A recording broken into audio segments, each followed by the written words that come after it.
Distance topic గురించి discuss చేయబోతున్నాము. మరి టైమ్ అండ్ డిస్టెన్స్ టాపిక్ నుండి మనకి ఎస్ఐలో 5 to 6 మార్క్స్ అడిగే ఛాన్సెస్ ఉంటాయి. మరి time and distance topic base చేసుకొని మనం ట్రైన్స్ ప్రాబ్లం చేయొచ్చు, బోట్స్ అండ్ షిప్స్ ప్రాబ్లం చేయొచ్చు, next games and races problem చేయొచ్చు.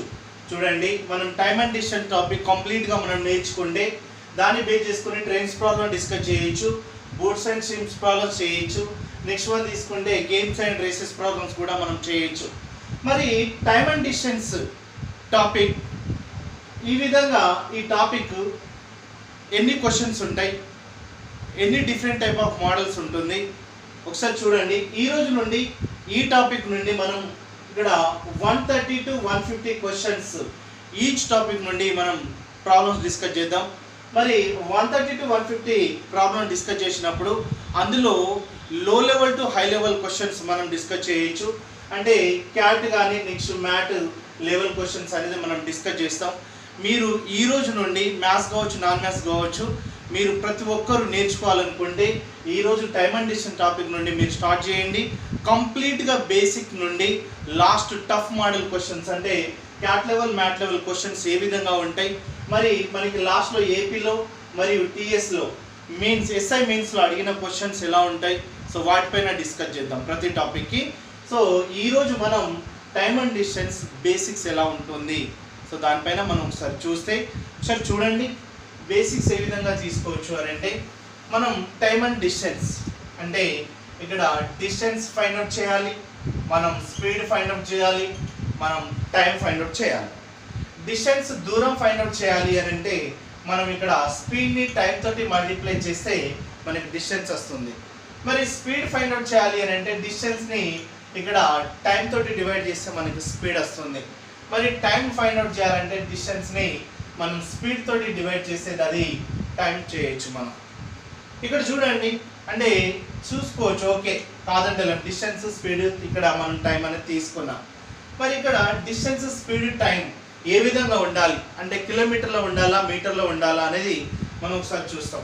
ఇక్కడ డిస్టెన్స్ అనేది కిలోమీటర్లో ఉంటే స్పీడ్ అనేది ఖచ్చితంగా kmph ఉండాలి, కిలోమీటర్ పర్ అవర్. అదే కనుక టైం తీసుకుంటే అవర్స్లో ఉండాలి. నెక్స్ట్ వన్, ఒకవేళ డిస్టెన్స్ అనేది మీటర్లో ఉంది అనుకుందాం, మరి ఇది ఎందులో ఉండాలి అని అంటే మీటర్ పర్ సెకండ్స్లో ఉండాలి. మరి టైం ఎందులో ఉండాలి అని అంటే సెకండ్స్లో ఉండాలి. చూడండి, మీకేం లేదు, మనం డిస్టెన్స్ అనేది కిలోమీటర్లో ఉంటే స్పీడ్ అనేది kmph కిలోమీటర్ పర్ అవర్లో ఉండాలి, టైం అనేది అవర్స్లో ఉండాలి. మరి డిస్టెన్స్ అనేది మీటర్లో ఉంటే స్పీడ్ అనేది మీటర్ పర్ సెకండ్స్లో ఉండాలి, మరి టైం అనేది సెకండ్స్లో ఉండాలి. మరి ఇంకోటి ఏముంటుంది అని అంటే మైల్. ఒకవేళ డిస్టెన్స్ మైల్లో ఉంటే మనం స్పీడ్ అనేది మైల్ పర్ అవర్స్లో తీసుకోవాల్సి వస్తుంది, మరి టైం అనేది మనం అవర్స్లో తీసుకోవాల్సి వస్తుంది. నెక్స్ట్ ఒకవేళ డిస్టెన్స్ అనేది ఫీట్స్లలో ఉంటే, ఒకవేళ చూడండి కిలోమీటర్ని మీటర్లోకి రాసుకుంటే మైల్స్ని ఫీట్స్లలో రాసుకుందాం. మరి ఫీట్స్లలో ఉంటే స్పీడ్ అనేది ఫీట్ పర్ సెకండ్స్లలో ఉంటుంది, ఫీట్స్ పర్ సెకండ్స్. మరి టైం అనేది ఎందులో ఉంటుంది అని అంటే సెకండ్స్లో ఉంటుంది. మరి ఈ విధంగా చూడండి, మనకి ఇచ్చే క్వశ్చన్లో టైమ్ అండ్ డిస్టెన్స్ బేసిక్లో ఇచ్చే క్వశ్చన్లో ఇది కిలోమీటర్లో ఉంటే ఇది kmph ఉండాలి, ఇది అవర్స్లోనే రావాలి. ఈ విధంగా ఉంటేనే మనం ప్రాబ్లం చేస్తాం, లేదంటే మనం మార్చుకోవాల్సి వస్తుంది. ఎలా మార్చుకుంటామంటే ఒకసారి చూడండి. సపోజ్ ఇక్కడ డిస్టెన్స్ అనేది మనకి ఇక్కడ జనరల్గా 450 కిలోమీటర్స్ అనేది డిస్టెన్స్ ఇచ్చిండు, మనకి స్పీడ్ ఇచ్చిండు కదా అంటే 25 ఇక్కడ మీటర్ పర్ సెకండ్స్ అనేది స్పీడ్ వేగం ఇచ్చిండు. టైం అనేది ఫైండ్ అవుట్ చేయాలి. చూడండి, టైం అనేది ఫైండ్ అవుట్ చేయాలి అని అంటే డిస్టెన్స్ కిలోమీటర్లో ఉంటే స్పీడ్ అనేది kmph ఉండాలి, కానీ ఇక్కడ ఉందా అంటే లేదు. అంటే మనం దీన్ని దేనిలోకి కన్వర్ట్ చేయాలి, దీన్ని kmph కన్వర్ట్ చేయాలి. అంటే ఇప్పుడు చూడండి, మనకు ఒకసారి kmph ఉన్న స్పీడ్ మనకి మీటర్ పర్ సెకండ్లోకి కన్వర్ట్ అవ్వాలి. సో అవ్వాలి అని అంటే ఒకసారి చూడండి, కిలోమీటర్ని మీటర్లోకి మార్చుకుంటే మనకి ఎన్ని మీటర్లు అన్నట్టు ఇక్కడ 1000 మీటర్స్. మరి అవర్స్ని సెకండ్స్లోకి మార్చుకుంటే మనకి ఎంత వస్తుంది, 3600 సెకండ్స్ అనేది మనకు వస్తుంది. మరి 00 ఇక్కడ కట్ చేస్తే 5 ఇక్కడ 2 5 పోతుంది, 2 18 అంటే మనకి kmph మీటర్ పర్ సెకండ్లోకి మార్చాలి అని అంటే దాన్ని 5/18 చేత మల్టిప్లై చేయాలి. ఒకవేళ మనకి రివర్స్లో ఇచ్చిండు మీటర్ పర్ సెకండ్లో స్పీడ్ ఉంది, దాన్ని మనం ఇక్కడ కేఎంపిహెచ్ లోకి కన్వర్ట్ చేయాలి. సో అలా చేయాలి అని అంటే ఇప్పుడు ఇది రివర్స్ కాబట్టి దాన్ని ఏం చేయాలంటే 18/5 చేత మనం మల్టిప్లై చేయాల్సి వస్తుంది. సో ఈ విధంగా చేస్తాం. ఈ విధంగా చేసినప్పుడు చూడండి ఇక్కడ 450 కిలోమీటర్స్ అని తీసుకున్నాం, 25 మీటర్ పర్ సెకండ్. మరి 25 మీటర్ పర్ సెకండ్ ని మనం కేఎంపిహెచ్ లోకి కన్వర్ట్ చేయాలి అని అంటే ఇక్కడ ఇంటూ 18/5, 5 ఎంత 5 18 90 వస్తుంది. అంటే 450/90 అని తీసుకుంటే 9 ఎంతలో పోతుంది 5. మరి వచ్చే టైం దేనిలోకి వస్తుంది అని అంటే అవర్స్లోకి రావాలి. సో అవర్స్లోకి వస్తుంది. ఈ విధంగా మనం దాన్ని కన్వర్ట్ చేయాల్సి వస్తుంది. ఇది ఎక్కడంటే బేసిక్స్ దగ్గర యూజ్ అవుతుంది. మరి ఇక్కడ మనం ఇంకోటి తీసుకున్నాం ఏంటి అని అంటే మైల్స్లలో తీసుకున్నాం. మరి మైల్స్లలో తీసుకున్నప్పుడు ఏ విధంగా వస్తుందో ఒకసారి చూడండి. ఇక్కడ మైల్లో ఉంది. దీన్ని మనం ఏం చేయాలి అని అంటే సపోజ్ ఇక్కడ మైల్ ఉంది, మైల్ పర్ అవర్ని మనం దేనిలోకి కన్వర్ట్ చేయాలి, ఫీట్స్ పర్ సెకండ్స్లోకి కన్వర్ట్ చేయాలి.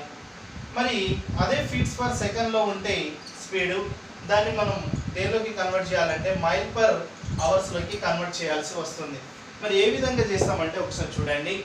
మనం 1 కిలోమీటర్ ఉంది అనుకుందాం. 1 కిలోమీటర్ ఉంటే దానికి ఎన్ని మీటర్లు వస్తాయి, 1000 మీటర్స్ వస్తాయి. మరి ఇక్కడ 1 మైల్ ఉంది. 1 మైల్ ఉంటే ఎన్ని మీటర్స్ వస్తుంది అని అంటే 1609.3 మీటర్స్.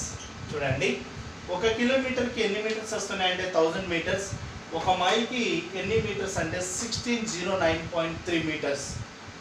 ఇప్పుడు మనకి ఫీట్స్లలో కూడా ఇచ్చిండు కాబట్టి 1 కిలోమీటర్కి ఎన్ని ఫీట్స్ అని అంటే 3280 ఫీట్స్ వస్తాయి, 3280 ఫీట్స్ వస్తాయి. అదే 1 మైల్కి తీసుకుంటే మనకి ఎంత వస్తుంది అని అంటే 5280 ఫీట్స్ అనేది 1 మైల్కి వస్తుంది.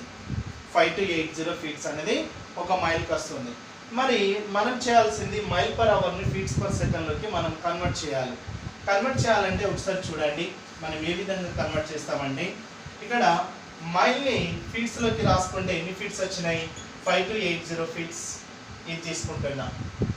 మరి అవర్స్ని సెకండ్స్లోకి మార్చుకోవాలి అంటే మనకి ఎంత 3600.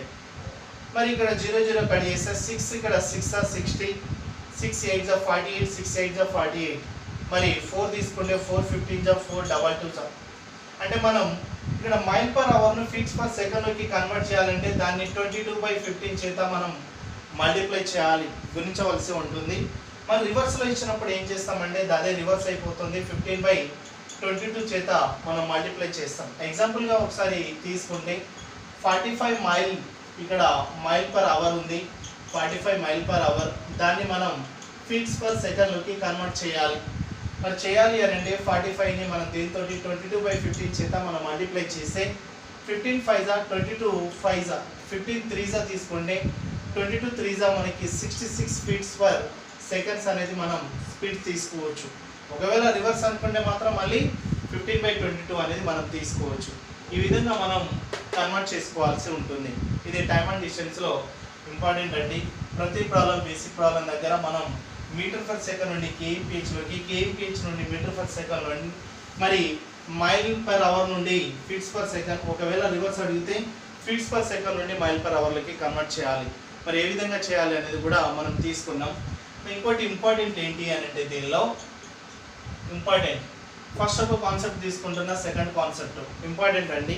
లాస్ట్ ప్రాబ్లమ్స్ దగ్గర యూజ్ అవుతాయి. అంటే ఇక్కడ ఏంటి అని అంటే స్పీడ్స్, 2 వాహనాలు ఆపోజిట్ డైరెక్షన్లో వచ్చినప్పుడు ఏమవుతుంది, సేమ్ డైరెక్షన్లో వెళ్తున్నప్పుడు ఏమవుతుంది స్పీడ్ అనేది ఒకసారి తీసుకుంటే ఇక్కడ 2 స్టాప్స్ ఉంటాయి, ఏ అండ్ బి 2 స్టాప్స్, 2 స్టేషన్లు. సేమ్ ఇక్కడ కూడా ఏ అండ్ బి 2 స్టేషన్లో ఉంటాయి, ఏ అండ్ బి 2 స్టేషన్లు. మరి ఈ విధంగా ఉంటే ఇక్కడ డిస్టెన్స్ సేమ్ 500 తీసుకుంటున్నా, 500 కిలోమీటర్. సేమ్ ఇక్కడ డిస్టెన్స్ కూడా 500 కిలోమీటర్.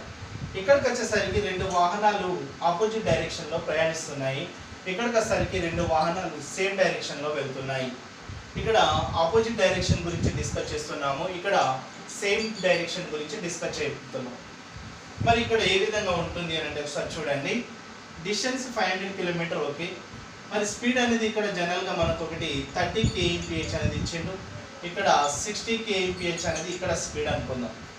మరి మనకు అడిగే క్వశ్చన్ ఏంటిది అని అంటే ఆ 2 వాహనాలు కలిసే సమయం ఎంత సమయంలో కలుసుకుంటాయంటే మనం టైం ఫైండ్ అవుట్ చేయాల్సి వస్తుంది.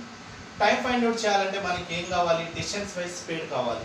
సో డిస్టెన్స్ మనకి ఆల్రెడీ ఉంది, స్పీడ్ అనేది రెండు ఉన్నాయి కాబట్టి ఇక్కడ ఏం చేస్తామంటే 30 + 60 అనేది రెండు యాడ్ చేస్తాం. ఆపోజిట్ డైరెక్షన్లో రెండు వాహనాలు ప్రయాణించినప్పుడు స్పీడ్ అనేది ప్లస్ అంటే మొత్తం టోటల్ అవుతుంది. ఒకవేళ అదే ఇక్కడ తీసుకోండి 60 kmph ఇక్కడ తీసుకుంటున్నా, 30 kmph ఇక్కడ తీసుకుంటున్నా, మనకు కూడా సేమ్ అదే టైం కావాలి, డిస్టెన్స్ బై స్పీడ్. మరి టైమే కావాలి కాబట్టి మరి ఇక్కడ డిస్టెన్స్ స్పీడ్కి వచ్చేసరికి ఇక్కడ ఏం తీసుకోవాల్సి వస్తుంది అని అంటే 60 - 30. సేమ్ డైరెక్షన్లో వెళ్తున్నప్పుడు స్పీడ్ అనేది డిఫరెన్స్ తీసుకోవాలి. ఒకవేళ ఆపోజిట్ డైరెక్షన్లో వచ్చినప్పుడు స్పీడ్ అనేది మనం ఏం చేయాలి అని అంటే టోటల్ చేయాలి. సో ఈ విధంగా తీసుకొని మనం ప్రాబ్లం చేయాల్సి వస్తుంది. సో అందుకోసం మనం ఇక్కడ ఈ కాన్సెప్ట్ మనకి ఇక్కడ టైమ్ అండ్ డిస్టెన్స్లో యూజ్ అవుతుంది, ట్రైన్స్ ప్రాబ్లంలో యూజ్ అవుతుంది. సేమ్ డైరెక్షన్ ఆపోజిట్ డైరెక్షన్లో వెళ్తున్నప్పుడు స్పీడ్స్ ఎలా తీసుకోవచ్చు, సో వాటిపైన తీసుకుంటున్నాం. చూడండి ఈ విధంగా మనం బేసిక్ కాన్సెప్ట్ తీసుకోవచ్చు. ప్రతి ప్రాబ్లం ప్రతి టాపిక్ నుండి మనం 150 క్వశ్చన్స్ డిస్కస్ చేస్తాం.